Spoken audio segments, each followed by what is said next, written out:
औज़ बिल्लाहि मिनश शैतानिर रजीम बिस्मिल्लाहिर रहमानिर रहीम। मैं हशमत शौकत शेख आपका थाना म्युनिसिपल कॉरपोरेशन के वर्चुअल क्लासरूम में फिर से एक बार खैर मकदम वेलकम करता हूं। प्यारे बच्चों,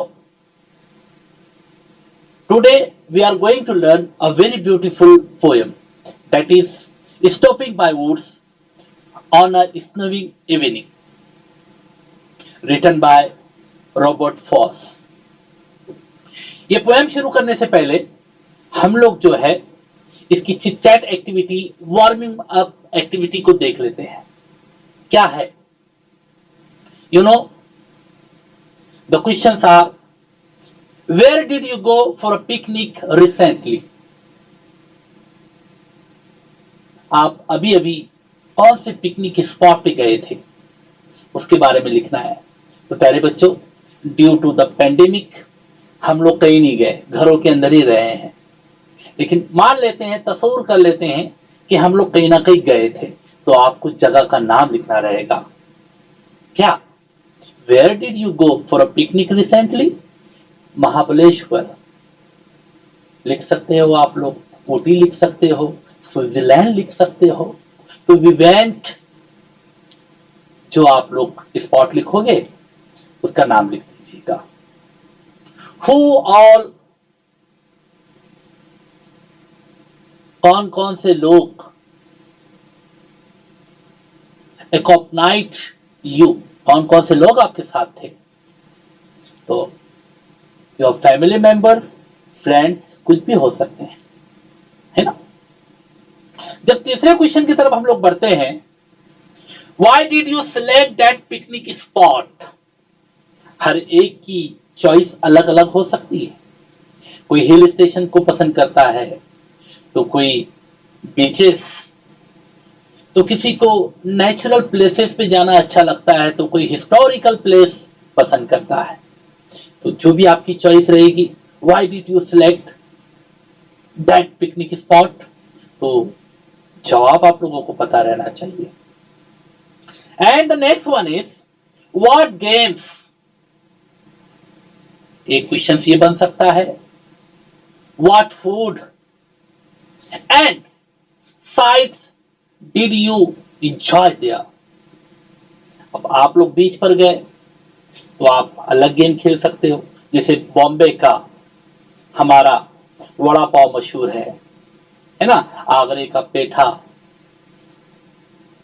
तो ये तमाम स्पेसिफिकेशन होता है। हैदराबाद की बिरयानी, सलीस बहुत अच्छी होती है ना। फूड्स के ताल्लुक से साइट्स, साइट्स यानी नजारे, जगह, कौन कौन सी चीज आपने वहां पर देखी। अगर नेचुरल प्लेस में जाते हैं तो माउंटेन देख सकते हो, वाटरफॉल देख सकते हो, यहां से निकलो। अगर आप लोग बीचेस पे जा सकते हो तो बीचेस आप लोग देख सकते हो, है ना। मंदिर होते हैं, ना जाने कितने कितने स्पॉट्स हैं।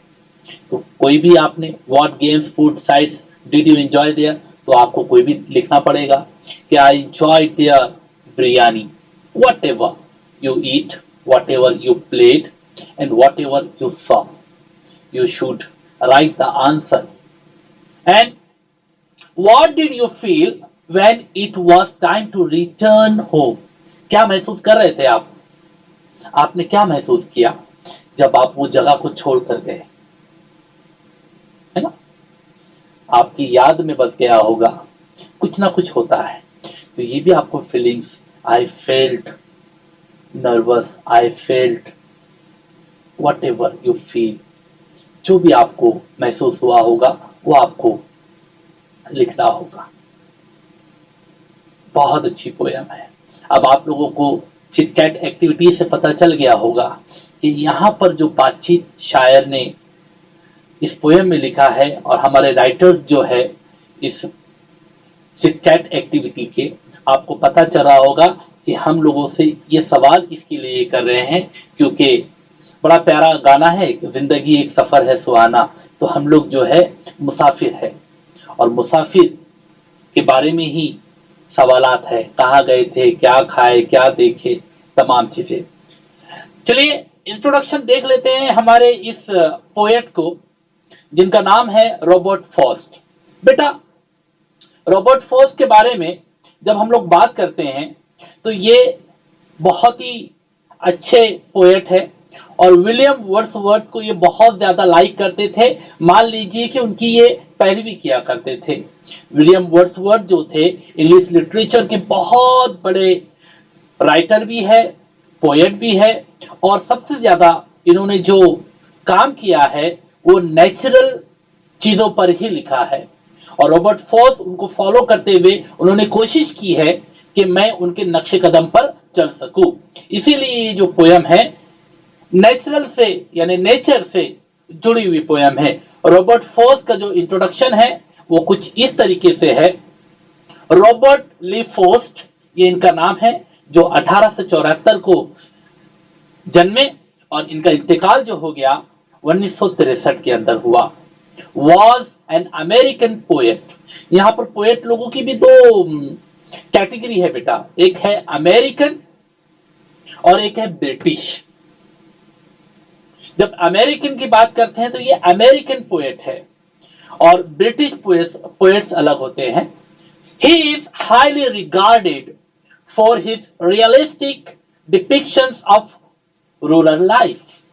देहाती जिंदगी, डिपिक्शन अक्कासी करना, बयान करना, रियलिस्टिक हकीकी, हकीकी देहाती जिंदगी इनकी नज्मों में पाई जाती है। And his command of American colloquial speech, colloquial speech, speech यानी जबान, और कोलोकियल के मानी होते हैं मुकामी। जैसे हमारे यहाँ पर अलग अलग टोन होता है। महाराष्ट्र के अंदर पूना वाले जो है बहुत अच्छे से मराठी बोलते हैं। काय साहेब कुठे गेले होते तुम्ही? हमारे कोकण और जलगांव खानदेश का टोन अलग होता है। काय रे दादा कुठे गेला होता तू? सोलापुर की अलग लैंग्वेज हो जाती है। तो ये क्लॉकियल के मानी होते हैं मुकामी स्पीच, यानी कि वो मुकामी जबान के अंदर बात करने में बहुत ज्यादा महारत रखते हैं। He is one of the most popular and critically respected American poets of the 20th century। ये 20वीं सदी के बहुत माने हुए पोएट है। He received 4 Pulitzer prizes for poetry.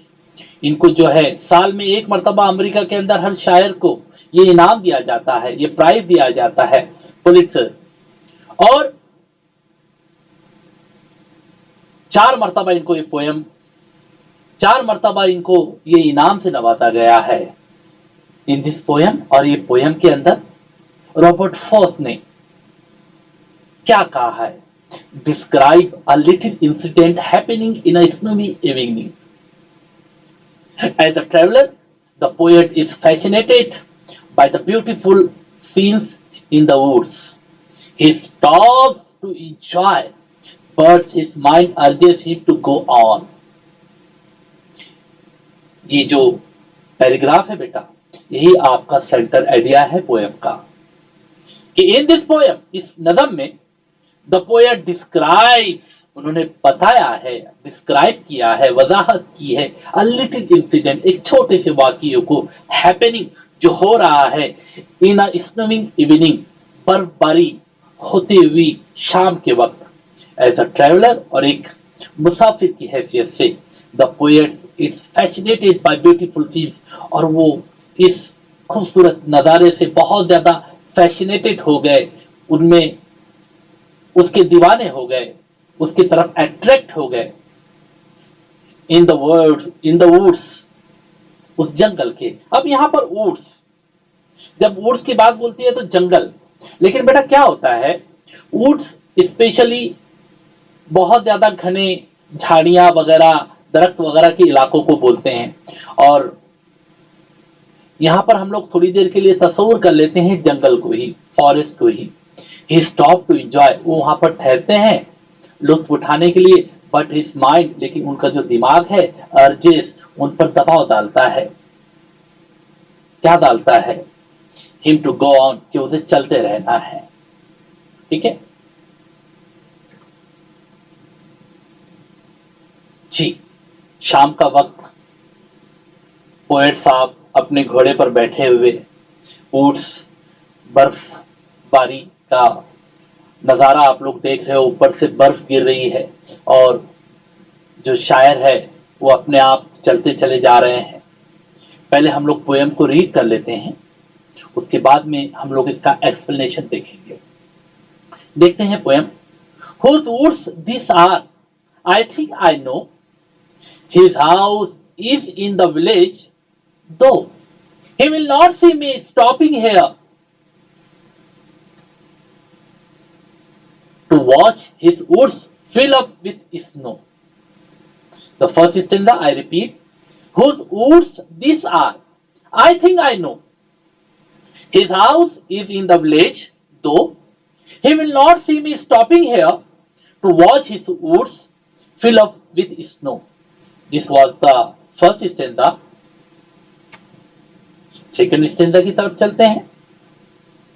My little horse must think in queer to stop without a farmhouse near, between the woods and frozen lake, the darkest evening of the year. Once again I repeat the stanza. My little horse must think it queer to stop without a farmhouse near, between the woods and frozen lake, the darkest evening of the year. Next stanza हम लोग देख लेते हैं। He gives his harness bells a shake to ask if there is something mistake. The only other sounds the sweep of easy wind and downy flake. Once again I repeat. He gives his harness bells a shake to ask if there is some mistake. The only other sounds the sweep of easy wind and downy flake. The next stanza and the last stanza. Here it is. The woods are lovely, dark and deep, but I have promises to keep, and miles to go before I sleep, and miles to go before I sleep. Repeat. I repeat the stanza now. The woods are lovely, dark and deep, but I have promises to keep, and miles to go before I sleep, and miles to go before I sleep. Robert Frost. Now we will see the explanation of the poem line by line. Whose woods these are? I think I know. His house in the village, though he will not see me stopping here to watch his woods fill up with snow. Yes. अब मैं कहते कहते रुक गया था। Woods, woods बेटा पुराने जमाने के अंदर जो जंगल होते थे वो कुछ लोगों को लीज पर दे दिए जाते थे, यानी कि उस उतने जंगल का इलाका किसी एक शख्स को दे दिया जाता था और वो उसका निगहबा होता, वो उसको रखवाली करता, पूरा का पूरा ये तमाम चीजें वही करता। तो यहां पर हम लोग जंगल समझ रहे हैं। तो हुज वुड्स दिस आर, ये जंगल किसका है? आई थिंक, मैं सोचता हूं, मुझे लगता है। आई नो, मुझे पता है। जुबेर सर आगे मत लीजिए प्लीज।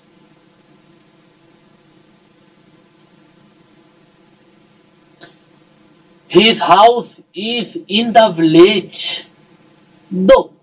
दो के मानी होते हैं हालांकि। मुझे लगता है His house, जिसका ये जंगल है, जिसकी ये जमीन है, जिसकी ये दरख्त है, जिसकी ये झाड़ियां है, जिसका ये तमाम चीजें है, जो जमीन है,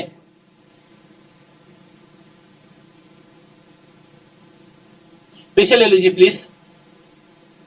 ओके, तो whose woods these are? I think I know.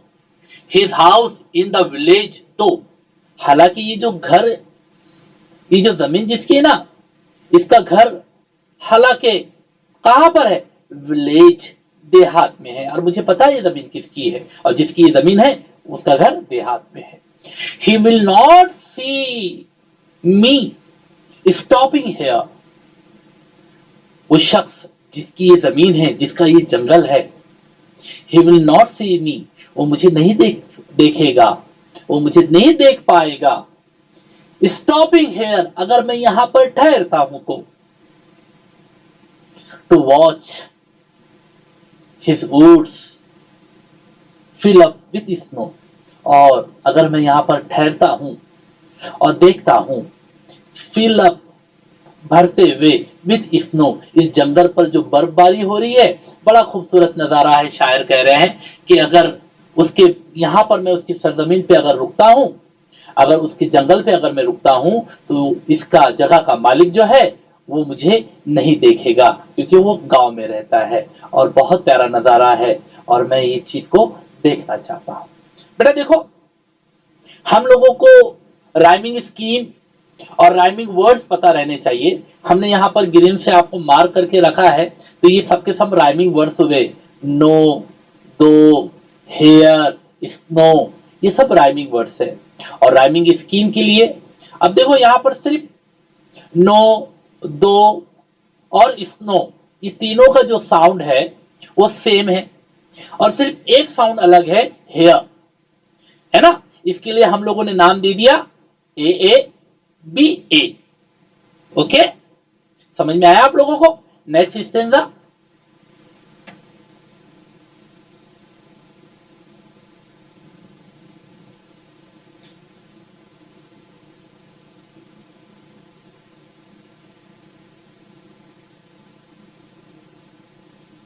Ji, Robert Frost, थोड़ा सा टेक्निकल इश्यूज है, लेकिन फिर भी हम लोग कोशिश कर रहे हैं हमारे जुबैर सर सॉल्व करने की। My little horse must think in queer, my little horse, शायर जो है घोड़े पर बैठे हुए। देखिए मैंने पहले ही कहा आपको कि नेचर को बहुत ज्यादा लाइक करते हैं रॉबर्ट फॉस्ट, इसीलिए उन्होंने नेचर की ही बात की, है ना, स्नोवी इवनिंग की। और नेचर आपको सामने बैकग्राउंड पे आपको पीपीटी में समझ में आ रहा है। तो माई लिटिल हॉर्स, शायर साहब का जो छोटा सा घोड़ा है, लिटिल हॉर्स मस्ट थिंक, सोच रहा है। एक कोयर, कोयर के मानी होते हैं थिंक इन अ स्ट्रेंज, अजीबो गरीब तरीके से सोचना, कंफ्यूज होना कि भाई क्या क्या मसला हो गया। तो घोड़ा यहां पर सोच रहा है, क्या सोच रहा है देखिए, कि to stop without a farm house near between the woods and frozen lake, to stop without a farm house near, कि मेरे आका ने मुझे कहां पर रोक दिया, without a farm house near, और करीब में तो कोई फार्म हाउस भी नहीं है, बीचों बीच जंगल के बीच में लाकर खड़ा कर दिया, ना कोई फार्म हाउस है ना कुछ है। तो घोड़ा भी अजीबोगरीब सोचने लगा, और कहां पर लाकर खड़ा कर दिया घोड़ों को शायर साहब ने, बिटवीन द वुड, जंगल के बीचों बीच, एंड फ्रोजन, जमी हुई, फ्रीज का पास्ट टेंस है, फ्रोजन लेक, लेक के मानी होते हैं तालाब, जमी हुई तालाब, बारह ऊपर से बर्फबारी हो रही है, लेक भी जमी हुई है, और जंगल के बीचों बीच लाकर ठहरा दिया मुझे। घोड़ा भी सोचने लगा, and the darkest evening of the year, और हाँ जी, the darkest evening of the year, और ये जो शाम है, ये शाम वहां के इलाके की, सर पीछे की पीपीटी प्लीज, वहां के इलाके की सबसे ज्यादा डार्केस्ट, गहरी अंधेरी रात है, शाम है। और आपको बताता चलूं, दिसंबर के महीने में नॉर्थन पार्ट के अंदर बहुत ज्यादा घना रातें और शाम होती है।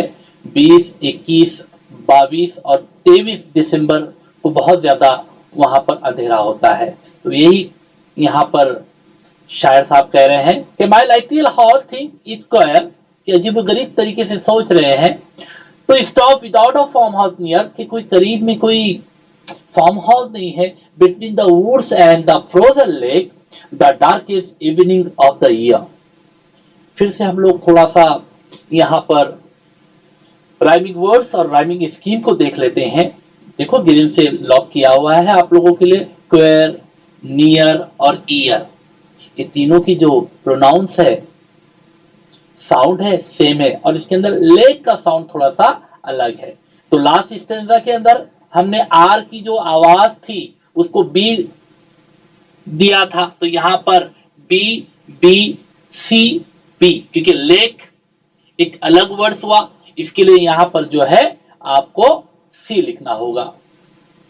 नेक्स्ट स्टेंजा सर देख लेते हैं क्या है नेक्स्ट स्टेंजा में।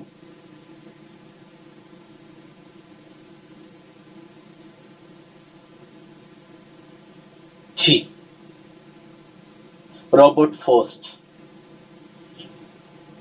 फिर से नेक्स्ट स्टेंजा, थर्ड स्टेंजा आप लोगों के सामने आ रही है, और थर्ड स्टेंजा आप लोगों ने गौर किया होगा कि हर स्टेंजा के अंदर आप लोगों ने देखा है कि 4 लाइनें हैं, 4 राइमिंग वर्ड्स भी आए हैं। देखते हैं क्या है अगले स्टेंजा के अंदर। He gives his harshness bears a shake. The word he is used for his animal, that is horse. यहां पर ही जो यूज हुआ है बेटा, वो यूज हुआ है घोड़े के लिए। तो घोड़ा जब जंगल में रुका, कोई फार्म हाउस नहीं है, वो अचंभे में था, परेशान था, कंफ्यूज था, तो उसने क्या किया, ही गिव्स, उसने दिया, हिज हार्सनेस बेल, हार्सनेस बेल जो घोड़े के गले में जो घंटी बांधी जाती है ना, उसको कहते हैं हार्सनेस, और हार्सनेस बेल उसने उसको हिलाया, आवाज, उसको आवाज दी, गोया उससे बातचीत की, शायर साहब से, ट्रेवलर से बात की और पूछा, क्या किया, he gives his harshness bell a shake, उसने शेक, है ना, शेक बिफोर यू यूज, तो वही शेक उन्होंने किया घोड़े ने, और घोड़े ने गोया पूछा, to ask if there is a mistake, कि भैया कोई गलती तो नहीं हो गई है, आपने मुझे कहां रोक दिया है।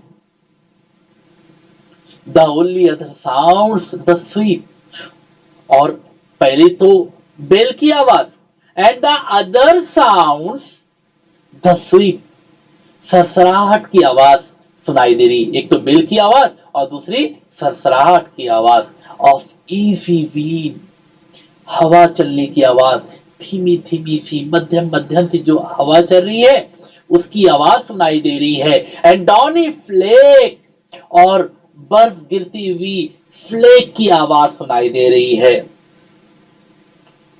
ओके, अब राइमिंग वर्ड्स भी आप लोगों को पता है इसके अंदर, जब आपने राइमिंग वर्ड देखा इसका, तो आप लोगों ने देखे कि इसमें शेक, मिस्टेक, स्वीप और फ्लेक। सर पहले की पीपीटी लीजिए प्लीज।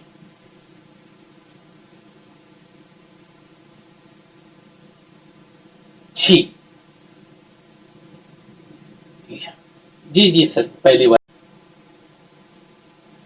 शेक, मिस्टेक, स्वीप और फ्लैग, इसकी राइमिंग स्कीम आप लोगों को लिखना है।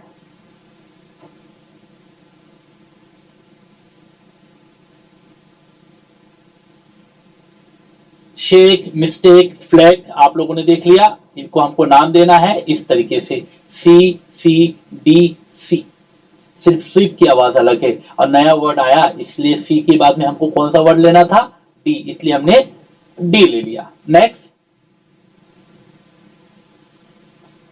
This is the last stanza. The woods are lovely, dark and deep, but I have promises to keep, and miles to go before I sleep, and miles to go before I sleep.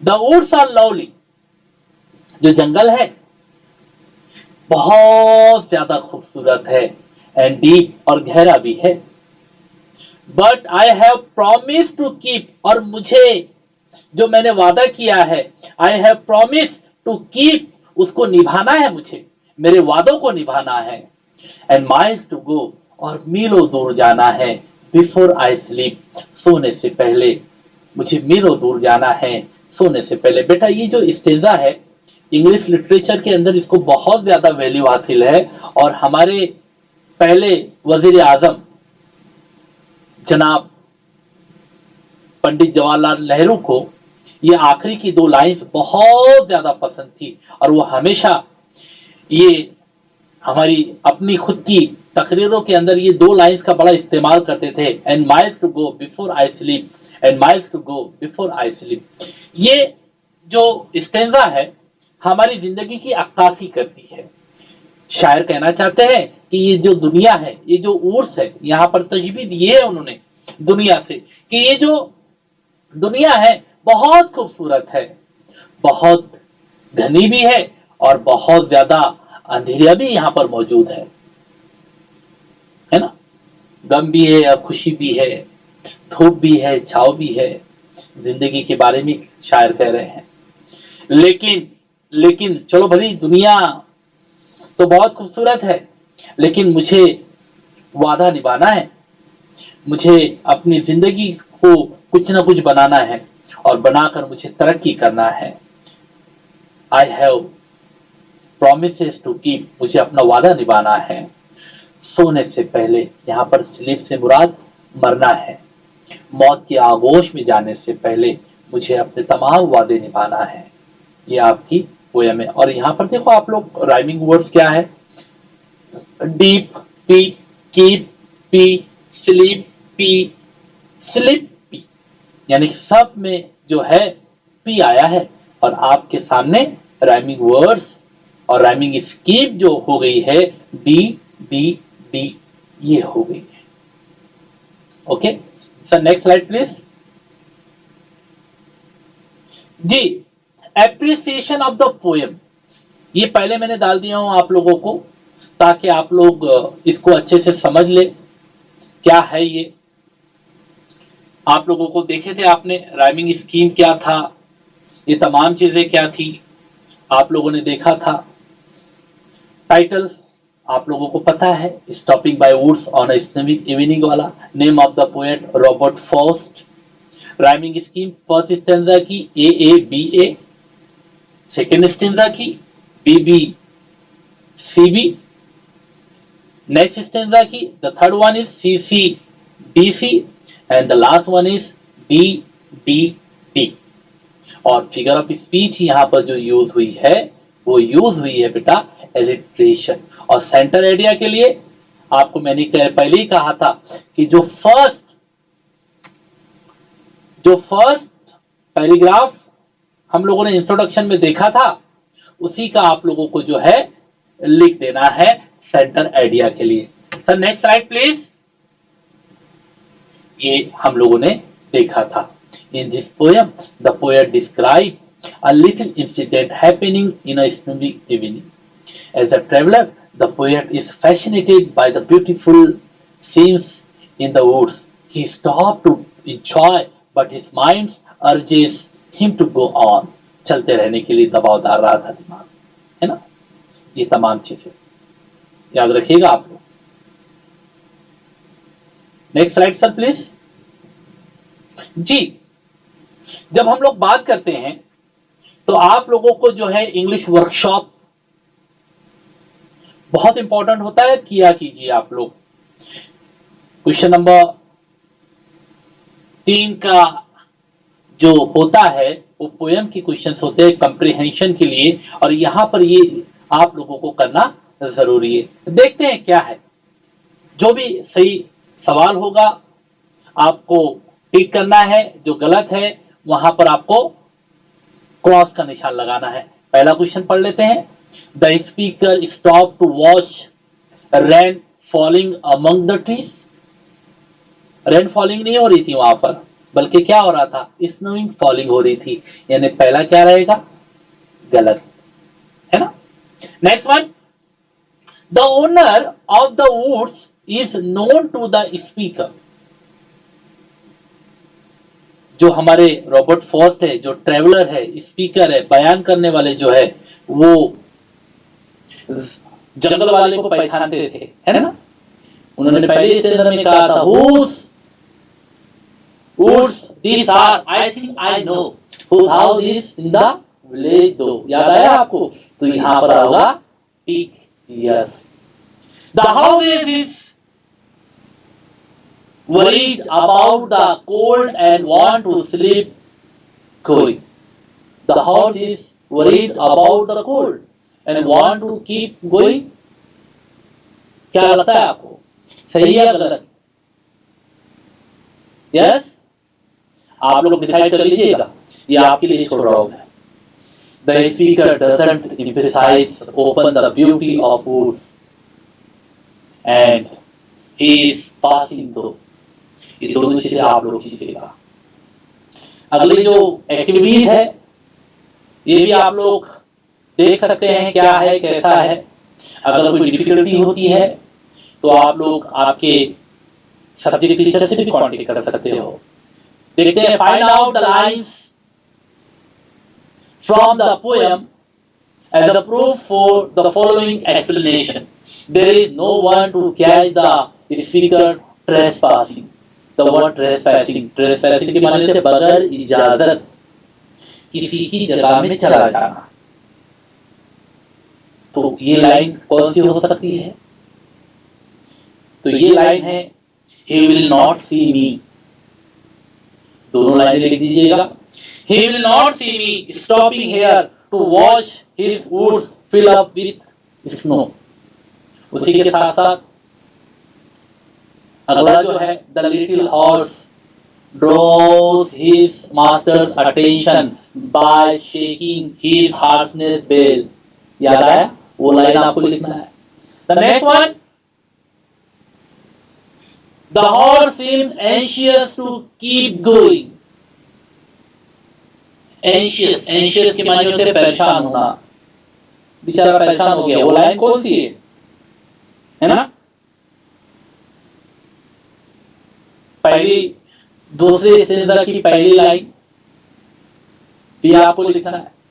The speaker performs to stay but is forced to move onwards, miles to go। वाली line. And the poem is set in the bygone era। bygone era के मानी होते हैं कदीम जमाने की, history, Asian. और Asian के लिए यहाँ पर एक ही वर्ड है। अभी के जमाने में जो है घोड़ों को बेल वगैरह नहीं पहनाई जाती, बल्कि डायरेक्ट लगा दी जाती है, पूरे के पूरे बेल्स वगैरह नहीं लगाते। तो जो बेल्स वाली जो लाइन है ना, वो लाइन आपको यहाँ पर आइडेंटिफाई करना है। एंड अब देखो, the poem is delivered to have a references to the poet's life itself. What could the following signify? Choose from the describing या ब्रैकेट्स बिलो। जो भी अल्फाज दिए गए हैं आपको यहाँ पर देखो। स्लीप के लिए तो मैं डेथ बता देता हूं आपको। The speakers journey, what is? यहाँ पर लाइफ हो सकती है। स्नोविंग इवनिंग, क्या होगा? लवली डीप डार्क वर्ड्स, क्या है आप देख लीजिए। और पीस यहाँ पर जो है वो स्लीप के लिए है। स्टेंजा की राइमिंग वर्ड्स आप लोगों को अच्छे से पता है। पहली स्टेंजा में कौन सा राइमिंग वर्ड था, शायद यही है, लेकिन बाकी के अंदर कुछ ना कुछ कंफ्यूजन है। तो ये भी आप लोग देख लीजिए। पूरे की पूरे लेक्चर को जब आप देख लोगे तो आप इसको सॉल्व कर लोगे। और राइमिंग वर्ड्स बनाना आप लोगों के लिए तो बहुत आसान है। ये भी एक्टिविटी में आप लोगों पर ही छोड़ता हूं। हाउस, माउस, है ना, विंड आप लोग बना सकते हो। Woods, dark, bark, easy, BC, watch, match, जो भी है। नेक्स्ट स्लाइड प्लीज सर जी। यहां पर फिगर ऑफ स्पीच का जब लेक्चर मैं आप लोगों का लूंगा तो आप लोगों के लिए और आसान हो जाएगा। Whose, wood, this, are, I think, I know, ये तमाम चीजें आप लोगों को करना है। ये तमाम चीजें हैं, आप लोग ये तमाम चीजों को अच्छे से कीजिएगा।